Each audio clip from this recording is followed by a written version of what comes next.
Слово предоставляется главе Макушинского района Курганской области, секретарю Макушинского местного отделения партии «Единая Россия» Василию Михайловичу Шишкоедову.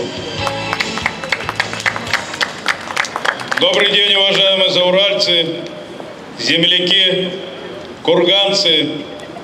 Мы вчера с вами сделали осознанный выбор, проголосовали за стабильность нашего государства, за его развитие, за мир на планете и в нашей великой России.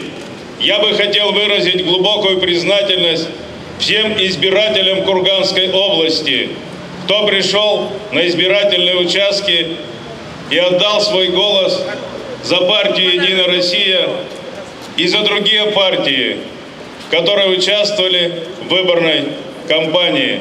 Особую благодарность хотелось бы выразить активу Зауралья, кто кропотливо работал осознанно на стабильность и на светлое будущее.